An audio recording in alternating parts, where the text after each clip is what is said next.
Do mothers really need a dream? This is a question that in our training often stops women, especially if the dreaming part of our life has been stifled.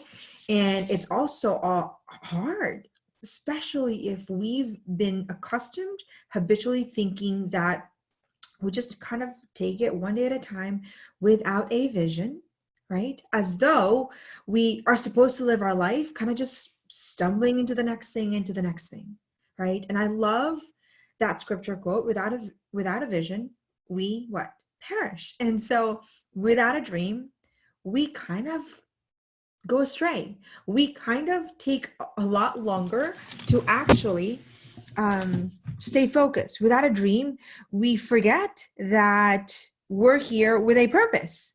So let's be very clear that motherhood is not the death of dreams, but rather the expansion. But let's bring some clarity to this narrative that is so easily, I would say, abused in our culture. And we don't even think about it. And it's costing us. So, here, mothers need to dream, number one, because it actually gives us hope in the hard times. Imagine just going through your day and you have to do diapers and you have to do the kitchen and then it's a mountain laundry and then you have to go to work and then you come home. But what if that was it? That there was no clarity on why you're doing this, for what purpose, what's the dream? Is it the dream that you want to have a peaceful family? Is it the dream that you're working at the same time trying to manage a house because maybe you want to move into a different house to cater to your family's needs, needs of wanting to be maybe closer to family or whatever that dream is that you're trying to figure out. So what's happening is that we're just doing, and we're not seeing hope in the horizon, and there's no, I would say, light at the end of the tunnel. So it gets really, really heavy. So hope is a byproduct of us dreaming. Then we can get excited even in the hard times, right? Number two, dreaming is something that we cannot tell our children unless we are actually modeling.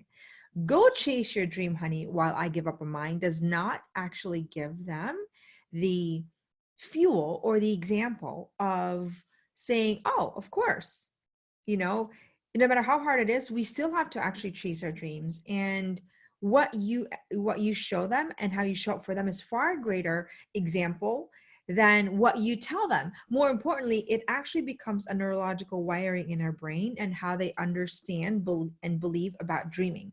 So you can't just tell them, you have to actually show them how to dream. So mothers, more than anything, we need to show them the importance of dreaming by showing them our dreams. And they get to witness us chase our big dreams amidst the hustle and bustle, amidst the fact that, yes, there are days when you feel like, oh, this is a lot of work and it's frustrating, but you keep going anyway. And they see that there is hope in the hard days because they know what you're trying to chase after. So, this is a great, I was doing a webinar and I was telling Pia what my dream was, and I really wanted to see how to give birth to the women's school. And I don't know if you can actually see it. Can you see it? It says Dream Big Mom. It says Dream Big Mom. And it's a language that we talk about at home because she knows I've been trying to give birth to the women's school for a decade. And so she knows that I am doing what I feel I am called to do and chasing that dream. And then I get to look at her and say, I'm going to be your biggest fan when you chase your dream and what you're called to do. So there's just a assumption that we dream and we chase our dream. The third thing is that dreaming leads us to actually discover what we love. What I mean by that is, where does our dreams come from? It comes from our desires, right? It comes from the things, well, I dream about having a women's school because I actually really love working with women. I dream about traveling because I really love to taste the adventure. Now, our desires aren't always good and always bad. We need to actually align it with purpose and with contribution. And so what it does is that we think about the things that we love and we actually say, you know what, I just love helping women. I love, being, being able to coach women and say, oh, okay, my dream is to help women in general, in a big way through a women's school. oh, now that leads me to my contribution to humanity. Now it's leading me to not just my dream is not just for me to keep, rather for me to give. And so what I always tell mothers is that you were born with a dream in your heart that only you can fulfill. And so you're going to discover that through the desires, the things that you love that need to be actually developed and formed, not, disregarded. And then you're going to discover from that voice what your contribution is to humanity, the things that you love. Tell us about who we are. Actually, that's a quote from St. Thomas Aquinas.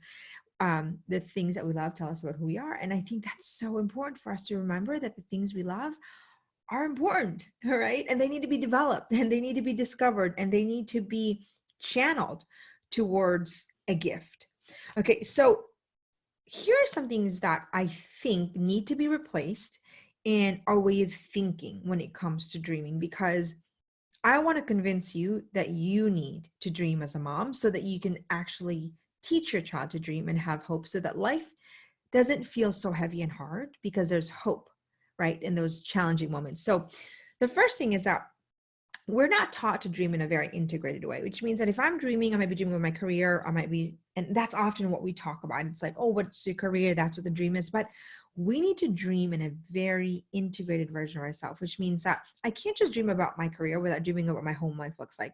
I can't just dream about my home life without dreaming about my intimacy and my friendship. It has to be a wheel, and it has to be integrated, and it has to actually go together, so that I don't wake up one day and say, I've achieved my dream career, but my kids are a hot mess and my relationship is suffering, and actually I am mentally stressed.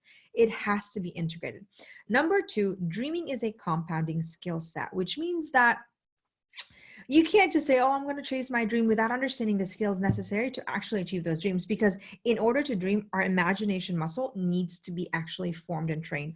Our focus needs to be formed and trained. Our ability to manage our critics is so important.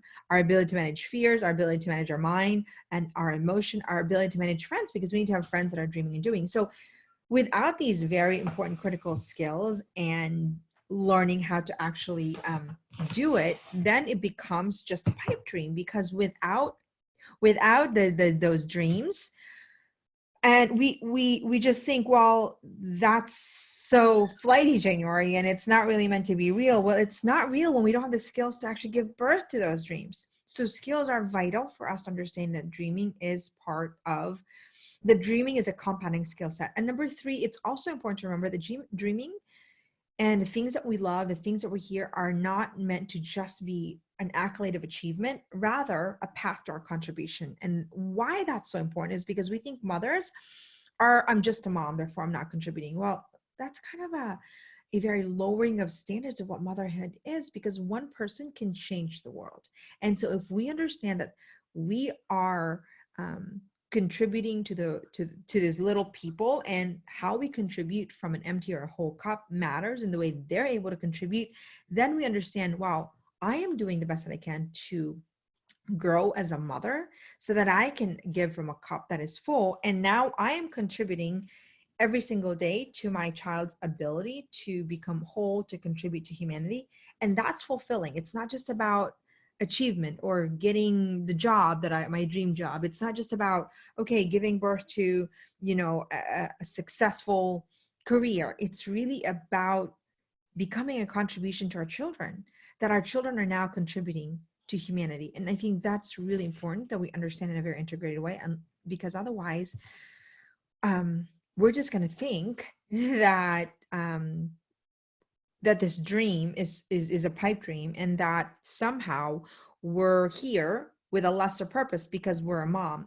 And it couldn't be further from the truth that motherhood is in itself a very, I would say, a force in the way we teach our children to dream, in the way we teach and model for our children what it's like to chase something bigger than ourselves, and what it's like to feel as though we're here as a contribution to humanity. So I hope I've convinced you to dream. I hope I've convinced you to really process how you're dreaming, and if I can leave you with anything, I want to invite you to grow as a mom, because the more you grow, the more you can give. And when you understand that growth is a vital component to you being able to have the capacity to dream, then you're not going to waste a moment to actually grow as a woman, so that you will have now the skills, the capacity to dream. So that's what we teach in the Women's School. And I would love to invite you to continue to join us in this journey. And we're really on a mission to change and revolutionize how we see ourselves as woman and human, so that we can become a contribution, not by what we do, by who we are and how we show up to our children, to our significant someone, into the world out there. And when you are growing, then you'll have the capacity to give more of your best and highest self. My name is January Donovan, founder of the Women's School, cheering you on to a journey of wholeness.